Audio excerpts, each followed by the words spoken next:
मेरे प्यारे दोस्त, आपके साथ धोखा हुआ है। और धोखा क्या कि ये सरकार निकम्मी है। और जितने भी सरकार के लोग इस वीडियो को देख रहे हैं, मैं साफ साफ और सीधे शब्दों में कहना चाहता हूं कि तुम्हारी सरकार निकम्मी है। आज हमारे देश का जो सबसे बड़ा मुद्दा है, सबसे बड़ा मुद्दा केवल एक है, धोखा हुआ है। और धोखा क्या कि ये एक सेकंड निकम्मी है। और जितने भी सरकार के लोग इस वीडियो को देख रहे हैं, मैं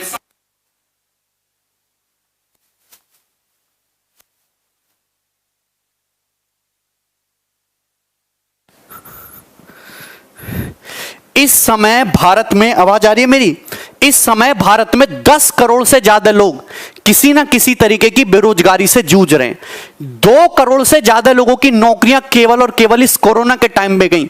50 लाख से ज्यादा लोगों की नौकरियां केवल और केवल इस जुलाई के महीने में गई। अगर मैं कहूं कि चुनाव का नामांकन आज किया जाए, 2 साल बाद चुनाव कराया जाए, 1 साल बाद चुनाव का रिजल्ट आए और चुनाव में गड़बड़ी के कारण 3 साल कोर्ट में मुकदमा चलता रहे और उसके बाद कोर्ट उस चुनाव को निरस्त कर दे, तो सरकार में बैठे लोगों को और नेताओं को कैसा लगेगा?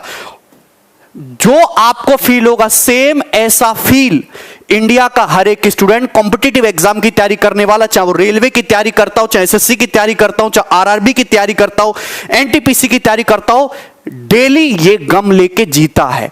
आज हमारे देश का जो सबसे बड़ा मुद्दा है वो केवल और केवल बेरोजगारी है।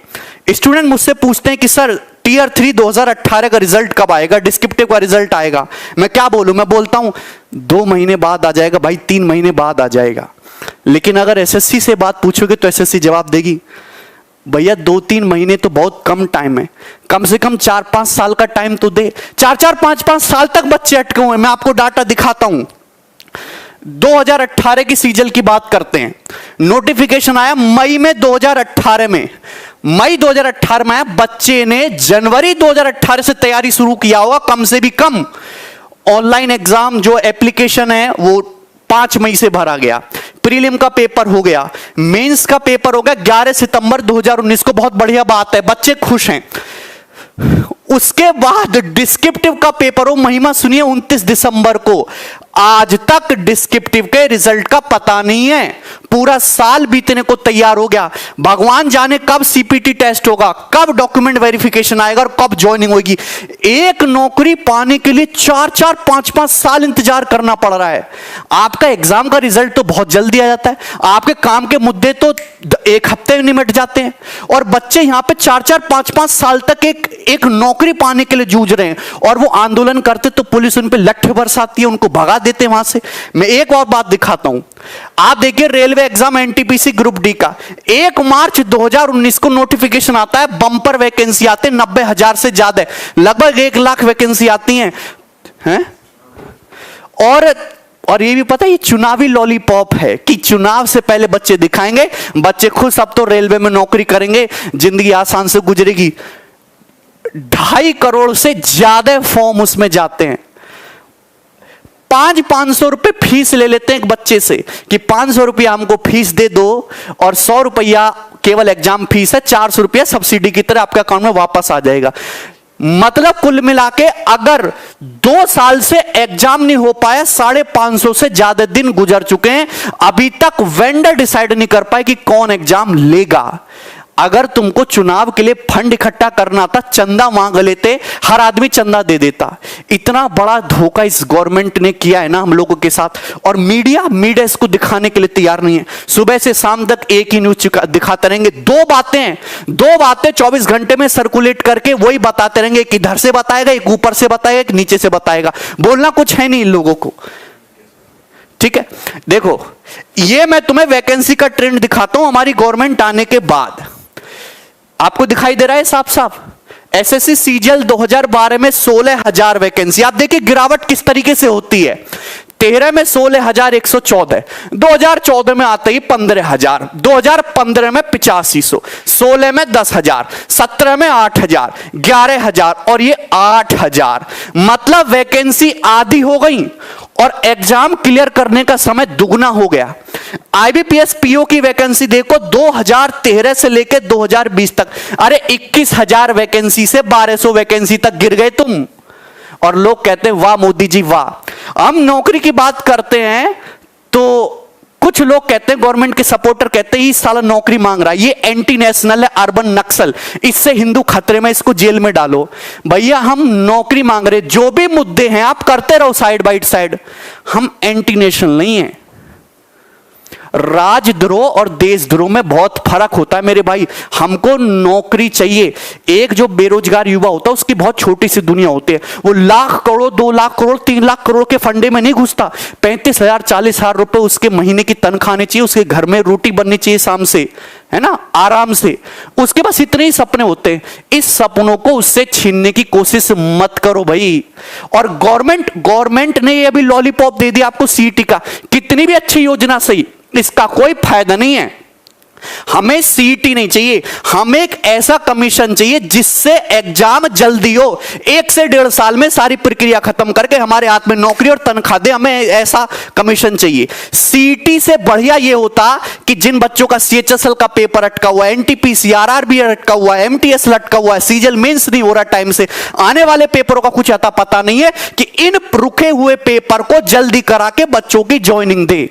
आपके पास पैसा नहीं है देने के लिए, तनख्वाह देने के लिए पैसा नहीं, तो साफ साफ बोल दो कि हम तो भिखमंगे, हमारे पास कुछ नहीं है तुम्हें देने के लिए। आप गवर्नमेंट जॉब खत्म कर दो, आप गवर्नमेंट जॉब खत्म कर दो, बाकी 2024 के चुनाव में हम लोग देख लेंगे, हम अपने हिसाब से देख लेंगे तुम्हें। फिर आप कुछ बोलते नहीं हो, सीधा सीधा सब छुपाए चले जा रहे हो। देखिए, ये हर एक स्टूडेंट की लड़ाई है और आपको खुद ही लड़नी पड़ेगी। तो ये एक हैशटैग है ट्विटर पे, देखो, हम भगत सिंह के जमाने से तो है नहीं कि हम सड़कों पे आके विद्रोह करेंगे, क्योंकि सड़कों पे आके विद्रोह करेंगे तो कूटे हम ही जाएंगे, हम लोग एंटी नेशनल, और हम लोगों के ऊपर उल्टे सीधे चार्ज लगेंगे। तो हम सोशल मीडिया में बहुत प्यार से और बहुत तमीज से अपनी बात रखेंगे। 1 सितंबर को 11 बजे से हम एक हैशटैग ट्रेंड करेंगे, hashtag SSC declare CGL result. जितने भी स्टूडेंट हैं, सारे के सारे स्टूडेंट, अगर 1 लाख ट्वीट होगा ना, पढ़े 15 दिन तक ट्रेंड करेगा। और आप फेसबुक पे, सोशल मीडिया पे आप मेल करो एसएससी को, आप जो भी ऑर्गेनाइजेशन है आप उसको मेल करो, अपने फेसबुक पे शेयर करो, इंस्टाग्राम पे, ट्विटर हैंडल पे, तब जाके कुछ होगा। वरना ये चीजें ऐसी चलती रहेंगी, ये नई नई चीजें आती रहेंगी और बस एग्जाम के टाइम को टाला जाएगा। ठीक है भाई, बस एग्जाम के टाइम को टाला जाएगा और ऐसी कहानी चलती रहेगी आगे तक। ये साल के साल ऐसे ही निकलते जाएंगे और बेरोजगारी का लेवल बढ़ता जाएगा।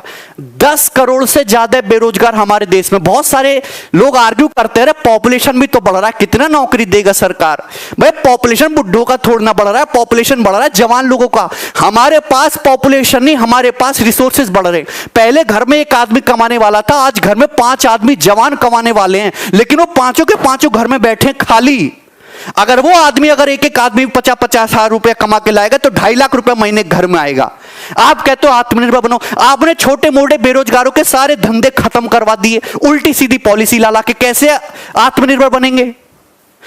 तुम लोग हम पे निर्भर हो, सरकार हम पे निर्भर है और हम आत्मनिर्भर बन जाएं। प्राइवेट नौकरी का पता नहीं, सरकारी नौकरी को तुम खाएगे, 5-5 साल में क्लियर हो रही, अरे 5 साल में भी क्लियर नहीं हो रहा। इस तरीके का हाल देख लो।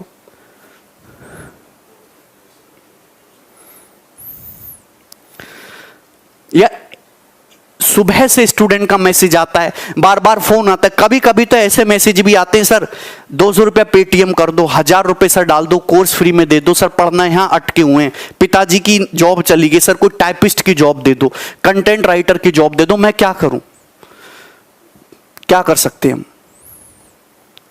मेरी आप लोगों से हाथ जोड़ के एक ही विनती कि जितने भी लोग इस वीडियो को देख रहे हैं, जितने भी स्टूडेंट हैं, डेली के डेली ट्विटर पे ट्रेंड कराओ hashtag SSC CGL declare result. और इसके साथ साथ बॉयकॉट मीडिया, बॉयकॉट गवर्नमेंट। आप जो भी आपके मुद्दे, उन मुद्दों को शांतिपूर्वक देश के सामने रखो, तभी आपकी बात सुनी जाएगी। घर में बैठे बैठे तुम्हारी बात कोई नहीं सुनना जाएगा। सरकार को केवल अपने वोट बैंक खोने का डर है, उसके अलावा सरकार को और कोई डर नहीं है। तो उनको वो डर दिखाओ कि अगर ये बहाली नहीं हुई तो 10 करोड़ वोट अगले चुनाव में गए तुम्हारे सड़क पे ले आएंगे, तब तो लोग सुनेंगे, अदरवाइज तुम्हारे मुद्दों को कोई सुनने वाला नहीं है। ये आज का कड़वा सच है। और मीडिया, हमारी मीडिया के तो मैं तुम्हें किस्सा बताता हूं। हमारी मम्मी गांव में रहती हैं, तो गांव में सीडी डीवीडी पे फिल्में देखते थे, न्यूज चैनल टीवी डिश नहीं लगा हुआ था। हम दिल्ली में आए, दिल्ली में शिफ्ट हुए, हमने यहाँ पे डिश लगवाया पहली बार, उस पर आज तक चैनल लगाया। तो कई दिनों तक मम्मी ने न्यूज सुना। फिर एक दिन मम्मी बोली, भैया गगन या को बंद कर दे और कान्हा जी के भजन लगा दे तू।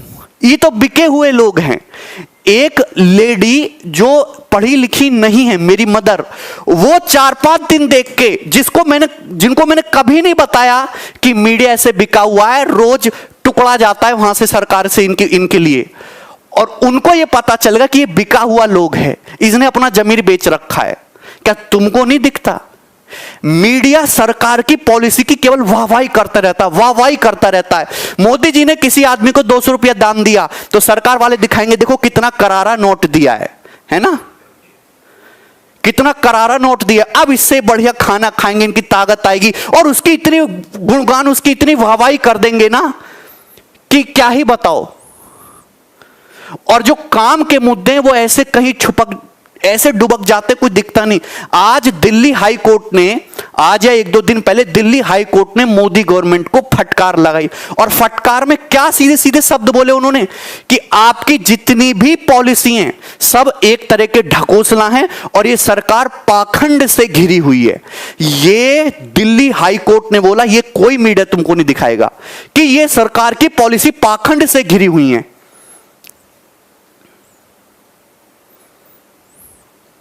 मैं क्या बोल सकता हूं? आप एसएससी कमीशन को मेल डालो, ट्विटर पे, फेसबुक पे, इंस्टाग्राम पे, सोशल मीडिया पे, यूट्यूब कमेंट पे एकदम आग लगा दो, फैला दो, जब ही तुम्हारी बात सुनी जाएगी, अदरवाइज तुम्हारी बातों को कोई सुनने वाला नहीं है। और एक बंदा अगर आवाज उठाता है ना तो उल्टे सीधे मुकदमे लगा के उसको जेल में डाल देते हैं ये लोग। तो जब तक सारे लोग मिलकर आवाज नहीं उठाएंगे ना, कुछ होने वाला नहीं है, कोई सोल्यूशन नहीं निकलेगा। सोल्यूशन साथ में आके, हाँ क्या बोलूं मैं? बोलने के लिए मेरे पास अपने देश की स्थिति पे कभी कभी रोना आता है कि हमारा देश कौन से गड्ढे में जाता जा रहा है, दिन पे दिन गड्ढे में घुसता जा रहा है, और मीडिया उस पर बोलने को तैयार नहीं है। तुम हैं, कोरोना तो सभी के साथ हुआ है और दूसरे देशों में भी आर्थिक स्थिति खराब हुई है, पर वो तो उभर जाएंगे। लेकिन इतना मुझे विश्वास है कि हमारी गवर्नमेंट हमको कोरोना से नहीं उभार पाएगी कभी भी। 2,35,000 करोड़ का तो लोन लेने वाले हैं राज्य, जिससे कि जो लोग ऑलरेडी सरकारी नौकरी में हैं, जो काम चल रहे सरकारी, वो चलते रहें स्मूथली। चलते हुए काम को कंटिन्यूअस रखने के लिए इतना बड़ा लोन लेना पड़ रहा है। और तुम ये बताओ कि सरकार इतनी बेकार हो चुकी है कि वो कैसे नए लोगों को रिक्रूट करेगी और कैसे उन पे इन्वेस्ट करेगी, कैसे उनको ट्रेनिंग करा के उनको काबिल बना के तब तनख्वाह देगी। उसमें तो सरकार का इन्वेस्टमेंट जाएगा। आप जेईई नीट का पेपर तो बड़ा अच्छा करा ले रहे हो हैं, क्योंकि उससे गवर्नमेंट को प्रॉफिट होता है। जिनमें सरकार को पैसा देना पड़ रहा है, नौकरी देना पड़ रही है, वो 3-3, 4-4, 5-5 साल तक अटके पड़े। 3 साल तो मिनिमम टाइम है। 7-8, 8-8 साल से लोगों की नौकरियां अटकी पड़ी हैं। सीटीई ये लागू होने से पहले जितनी भी भारत में भर्तियां रुकी हुई हैं वो सुलटा दो, उसके बाद सीटी लाओ धड़ल्ले से। या तो उम्मीद दो मत, और उम्मीद दो तो भैया उस पे खरा उतरने का एक बार मौका भी दो। या तो उम्मीद दो मत, उम्मीद नहीं दोगे तो अगले चुनाव में हम तुम्हें देख लेंगे। ठीक है, तो इस वीडियो को ज्यादा से ज्यादा शेयर करो, ट्विटर पे शेयर करो, केवल और केवल ट्विटर पे हर किसी को इसमें टैग करो, और भैरी सरकार के कानों में ना बम फोड़ो, तब जाके उनको सुनाई देगा। तुम्हारी बातों को कोई नहीं सुनने वाला, कोई अहमियत नहीं है, डिस्कशन भी नहीं होता तुम्हारा। मन की बातों में बेरोजगारी का डिस्कशन भी नहीं हुआ, मुद्दे ही अलग हैं। बोला था कि हर साल 2 करोड़ नौकरियां आएंगी, हर साल 2 करोड़ से ज्यादा नौकरियां गई हैं, आई नहीं है। चाहे वो प्राइवेट प्लस गवर्नमेंट मिला के बात कर रहा हूं, डाटा है ये। किसान हमारा परेशान है, छोटा जो बिजनेसमैन है, जो छोटा व्यापारी है वो परेशान है, स्टूडेंट परेशान है, टीचर परेशान है, सब परेशान है। मौज में बड़े बड़े बिजनेसमैन, बड़े बड़े लोग, अडानी अंबानी जैसे, वो मौज ले रहे हैं, नेता सांसद मौज ले रहे हैं। ले जाओ, ले जाओ। अभी यमराज जब तुमको पकौड़े तलेगा ना तुम्हारे नरक में, जब तुम्हें पता चलेगा, देखना बढ़िया कढ़ाई बनवाई होगी तुमको तलने के लिए। इस वीडियो को मैं यही छोड़ रहा हूं। इच्छा आपकी है। एक साथ अगर 1 करोड़ लोग विद्रोह करेंगे ना, डेली ट्विटर पे आग लग जाएगी, गवर्नमेंट को सुनना ही पड़ेगा। और अगर इससे भी बात नहीं बनती है तो फिजिकल आके एसएससी में ये ऑफिस के सामने जाके बैठेंगे और मैं सबसे आगे रहूंगा। जितना खर्चा होगा, जो भी होगा, मैं करूंगा। मैं बुलाऊंगा लड़कों को यहां पे ट्रेन बुक कर करके, ठीक है।